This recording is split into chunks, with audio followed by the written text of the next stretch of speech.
गौतम के अनुयायी और वासवदंता गौतम बुद्ध के वचनों से प्रेरित होकर एक युवक ने भिक्षु का जीवन अपनाया।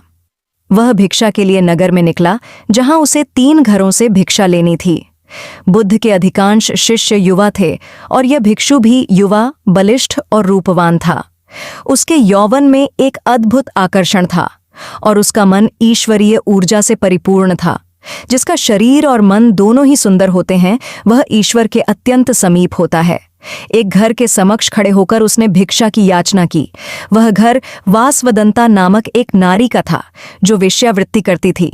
भिक्षु की आवाज सुनकर वह बाहर आई और देखा कि एक युवा भिक्षु, जिसका शरीर सुदृढ़ और चेहरा दिव्य आभा से दीप्तिमान है, वहां खड़ा है। उसे देखकर लगता था कि वह शांति और आनंद की गहराइयों में लीन है। वासवदंता उस भिक्षु को देखकर विस्मित हो गई। वह स्वयं भी अत्यंत सुंदर थी और पूरा वैशाली नगर उसके प्रेम में पागल था। उससे विवाह की आशा रखता था, परंतु वह किसी को भी अपना नहीं बनाती थी। जैसे ही वासवदंता की नजरें उस युवा और आकर्षक भिक्षु पर पड़ीं, उसका हृदय उसके प्रति आकर्षित हो गया। उसने भिक्षु से निवेदन किया, कृपया अंदर आइए, थोड़ी देर विश्राम कीजिए। परंतु भिक्षु ने विनम्रता से अस्वीकार कर दिया। देवी, मैं इस समय नहीं रुक सकता। वेश्या ने उत्तर दिया, भिक्षुओं का धर्म है कि वे कभी मना नहीं करते। जब आपको बुलाया जाए तो आपको चलना चाहिए। मेरे घर के अंदर पधारें। हे भिक्षु, यदि आप अंदर आएंगे तो निश्चित ही कुछ प्राप्त करेंगे। भिक्षु ने उत्तर दिया, यदि आपको कुछ देना है तो कृपया यहीं द्वार पर दे दीजिए। वासवदंता का मन उस युवक की ओर इतना खिंचा चुका था कि उसे और कुछ सुनाई नहीं दे रहा था। भिक्षु ने कुछ पल ठहरने के बाद अपने रास्ते पर जाने लगा। दासी ने आकर सूचना दी, अब द्वार पर कोई नहीं है, आप अंदर आ सकती हैं। वासवदंता की तंद्रा भंग हुई। वह अत्यंत दुखी और व्यथित हो गई। जब किसी स्त्री का प्रेम प्रस्ताव ठुकरा दिया जाता है तो उसकी स्थिति बहुत दयनीय हो जाती है। वासवदंता ने अपने जीवन में पहली बार किसी पुरुष के प्रति आसक्ति जताई थी और जब उसने इनकार कर दिया तो उसका हृदय टूट गया। उसने नृत्य और गायन छोड़ दिया। जो हमेशा हंसती और लोगों का मनोरंजन करती थी, वह सुंदर वासवदंता अब पूरी तरह से मौन हो गई। उसके द्वार सभी के लिए बंद हो गए और वह किसी से भी मिलने को तैयार नहीं थी। अनेक समृद्ध व्यक्तियों के आमंत्रण आते, जो उसे अपने उत्सवों में आनंद फैलाने के लिए कहते, परंतु वह सभी को नकार देती। उसने अपने जीवन में एकांत को अपना साथी चुन लिया था। दासी द्वारा बनाया गया स्वादिष्ट भोजन भी उसकी भूख को शांत नहीं कर पाता, मानो वह भिक्षु उसकी भूख और प्यास को साथ ले गया हो।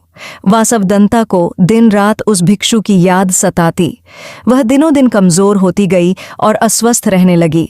ये कहावत है कि चिंता चिता से भी अधिक विनाशकारी होती है। चिता तो एक बार जलाती है, पर चिंता लगातार जलाती रहती है। वह अब कहीं नहीं जाती थी और एक ही जगह पर पड़े पड़े उसके शरीर पर घाव हो गए। उसकी खूबसूरती अब विकृति में बदल चुकी थी और अब कोई भी उसे देखना पसंद नहीं करता था। लंबे समय के बाद वही भिक्षु नगर में वापस आया। उसे पता चला कि वासवदंता बहुत बीमार है और उसकी स्थिति गंभीर है। भिक्षु उसके द्वार पर पहुंचा। दासी ने जाकर सूचना दी कि वही भिक्षु आए हैं। वासवदंता ने दासी से कहा, यहाँ पर मत आने दो। जब मैं सुंदर युवती थी, बहुत खूबसूरत थी, तब मेरा निवेदन स्वीकार न किया। अब मैं बदसूरत और बीमार हो गई हूँ। अब मैं इनके सामने कैसे जाऊं? नहीं जाऊंगी। पर भिक्षु आ गए। हे देवी, आज तुझे मेरी ज़रूरत है। उस समय तुमको मेरी ज़रूरत नहीं थी। उस समय तेरी सुंदरता, तेरे नाच गाने से मोहित होने वाले हजारों थे, किंतु दुहक की घड़ी में सब दूर हो जाते हैं। अब तू चिंता न कर, शर्मिंदा मत हो। मैं तेरे पास रहकर तेरी सेवा करूंगा। भिक्षु ने पवित्र भाव से उसकी सेवा की। वासवदंता की वासना मिट गई। उसका विवेक जाग उठा। भिक्षु उसे बुद्ध के पास ले गए। उसने प्रार्थना की, मुझे दीक्षा दो। बुद्ध से दीक्षा पाकर वह भिक्षुणी हो गई। अपना जीवन पतित से पावन कर लिया। बुद्धम शरणम गच्छामि।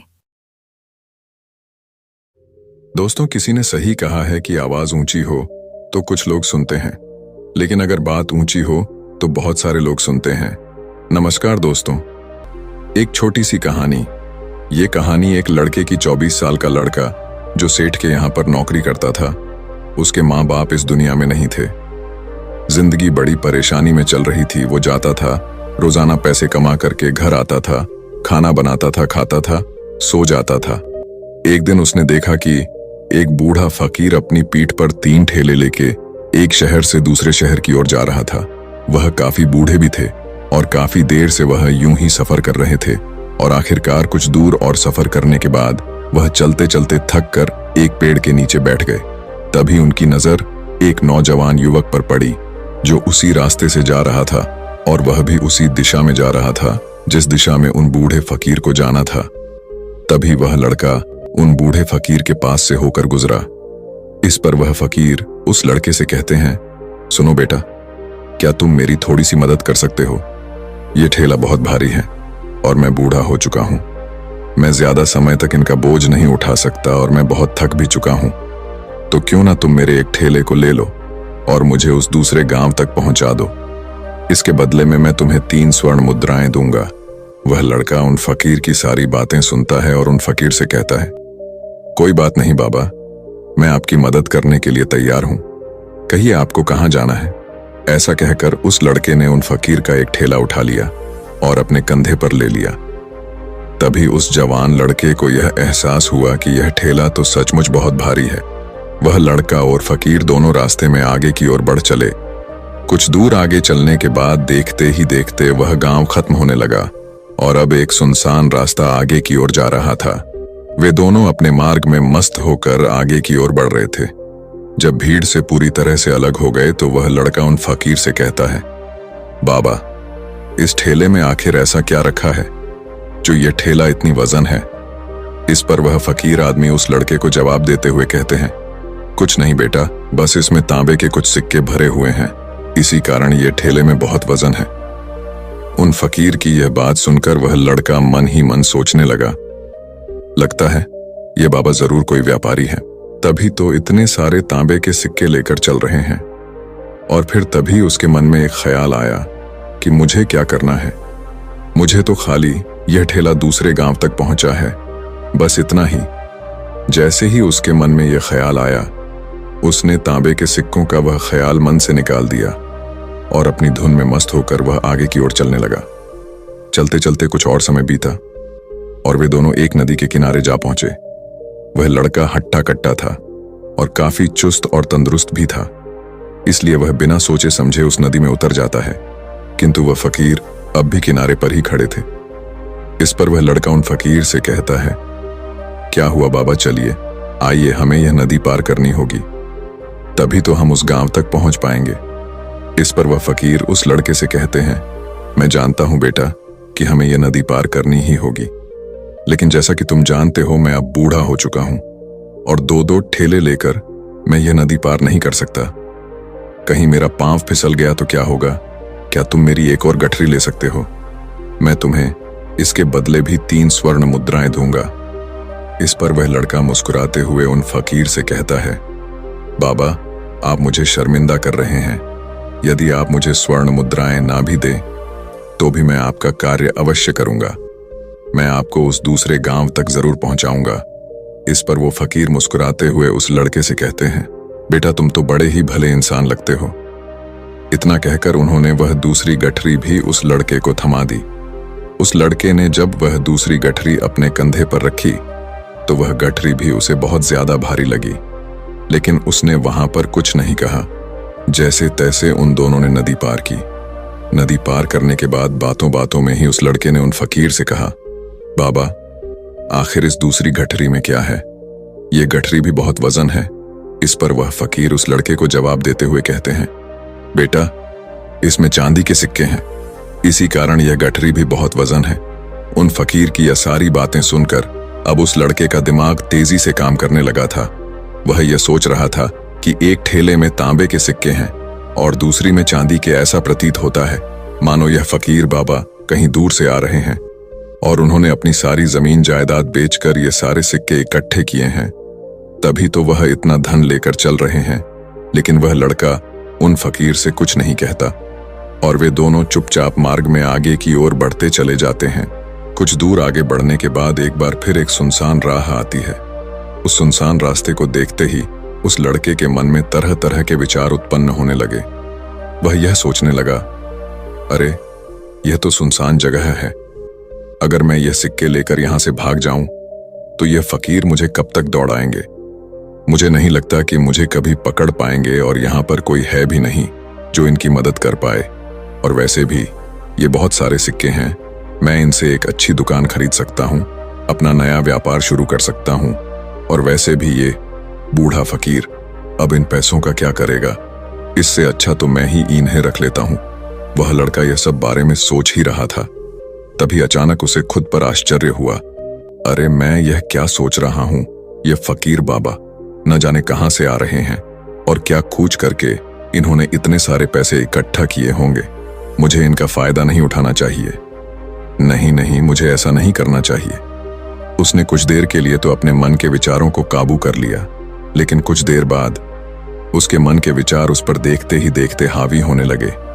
वह लड़का 2 ठेले लेकर उन फकीर के पीछे पीछे चल रहा था और कुछ दूर आगे चलने के बाद एक पहाड़ी आई। इस पर वह फकीर बाबा उस लड़के से कहते हैं, बेटा यह पहाड़ी मैं नहीं चढ़ पाऊंगा। मैं काफी बूढ़ा हो चुका हूं और मेरे घुटनों में भी दर्द रहता है। यदि तुम मेरी तीसरी गठरी भी ले लो तो मैं तुम्हें 3 और स्वर्ण मुद्राएं दूंगा, लेकिन याद रखना इसे कहीं गिराना मत, कहीं ये गठरियां खुल ना जाए। इस पर वह लड़का उन फकीर से कहता है, क्यों बाबा, आखिर इसमें ऐसा क्या है। इस पर वह फकीर उस लड़के से कहते हैं, बेटा इसमें स्वर्ण मुद्राएं हैं। यह सुनकर वह लड़का मन ही मन बहुत प्रसन्न हुआ।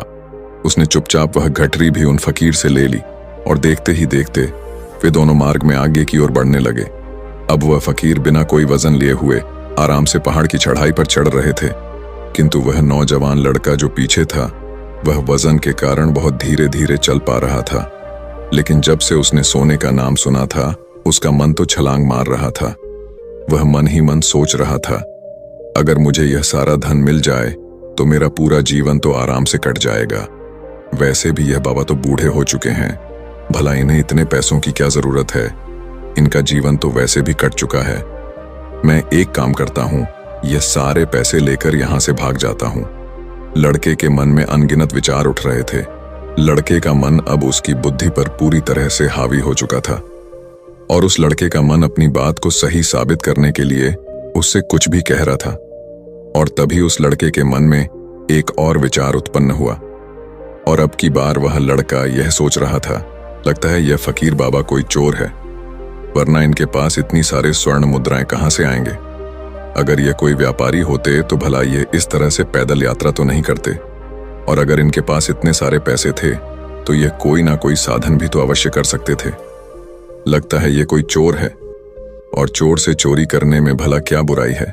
ये सोचता हुआ वह लड़का अब उन फकीर से तेजी से आगे की ओर बढ़ रहा था और देखते देखते वह फकीर से आगे भी निकल चुका था। और वह यह सोच रहा था कि जैसे ही इस पहाड़ की ढलान आएगी मैं 3 गठरियां लेकर भाग जाऊंगा। इससे ये सारे पैसे मेरे हो जाएंगे और मेरी गरीबी भी हमेशा हमेशा के लिए दूर हो जाएगी। मैं जो चाहूंगा मैं वो कर पाऊंगा, मेरे पास बहुत सारा धन होगा। और देखते देखते वह दोनों पहाड़ की चोटी पर पहुंच गए और अब ढलान का रास्ता शुरू होने वाला था। तभी वह लड़का उन फकीर से नजरें बचाकर वह 3 गठरियां लेकर भागता हुआ आगे बढ़ गया। अब उसे अपना शरीर बहुत हल्का महसूस हो रहा था, मानो उसे उन 3 ठेलों का वजन तक न मालूम पड़ रहा हो। काफी दूर दौड़ते दौड़ते किसी तरह से वह अपने आप को बचते बचाते अपने घर पहुंचा। उसकी खुशी का कोई ठिकाना नहीं था। उसने सोचा, क्यों ना मैं जल्दी जल्दी इन गठरियां में से वो सारे पैसे निकाल लूं। यह सोचकर जब उसने गठरियां खोली तो पहली गठरी में उसे लोहे से जंग भरे हुए सिक्के मिले। यह देखकर उसे यकीन नहीं हुआ। इस पर उसने फटाफट दूसरी गठरी भी खोल डाली, उसमें भी उसे लोहे के जंग लगे हुए सिक्के ही निकले। यह सब देखकर वह लड़का बड़ा हैरान था। आखिर यह सब क्या हो रहा है? उन फकीर ने तो मुझसे और ही कुछ कहा था। अब उसने वह सोने वाली गठरी खोली और उसमें भी लोहे के जंग लगे हुए सिक्के ही निकले। यह देखकर वो लड़का बड़ा क्रोधित हुआ। उसने सोचा, उन फकीर ने मुझसे झूठ क्यों कहा? उन्होंने मुझसे ऐसा क्यों कहा कि एक में तांबे के सिक्के हैं, एक में चांदी के और तीसरे में स्वर्ण मुद्राएं हैं। वह यह सब सोच ही रहा था कि तभी उसकी नजर उस थैले में पड़े एक पत्र पर पड़ी।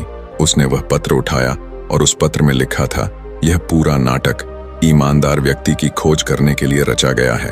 और मैं इस राज्य का राजा हूं।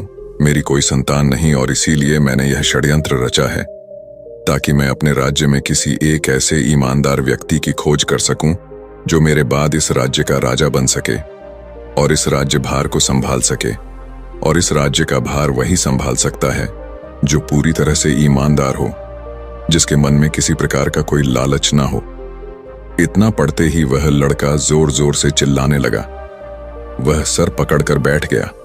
वो यह जानता था कि यदि वह अपने मन के विचारों पर काबू कर लेता तो उसका जीवन संवर सकता है, लेकिन वह अपने मन के विचारों पर काबू नहीं कर पाया। दोस्तों, महात्मा बुद्ध कहते हैं कि मन ही सब कुछ है। आप जो सोचते हैं वही बनते हैं। इसलिए आपका सबसे बड़ा दुश्मन भी आपको उतना नुकसान नहीं पहुंचा सकता जितना कि आपके मन के यह अनियंत्रित विचार पहुंचा सकते हैं। महात्मा बुद्ध कहते हैं, अपने भीतर ध्यान से देखो। हमारे भीतर जो विचार चल रहे हैं वही विचार शब्द बनते हैं और शब्द कर्म के रूप में प्रकट होते हैं। बार बार दोहराने पर कर्म बर्ताव में बदलता है और धीरे धीरे समय के साथ बर्ताव चरित्र में परिवर्तित हो जाता है और यही चरित्र हमारे भाग्य का निर्माण भी करता है। इसलिए हमें हमेशा अपने विचारों के प्रति सजग होना बहुत आवश्यक है। हमें जागरूक होना बहुत आवश्यक है। हमें यह जानना जरूरी है कि हमारे मन में किस प्रकार के विचार आ रहे हैं। आगे महात्मा बुद्ध कहते हैं कि कमजोरी हमेशा छोटे विचार से शुरू होती है।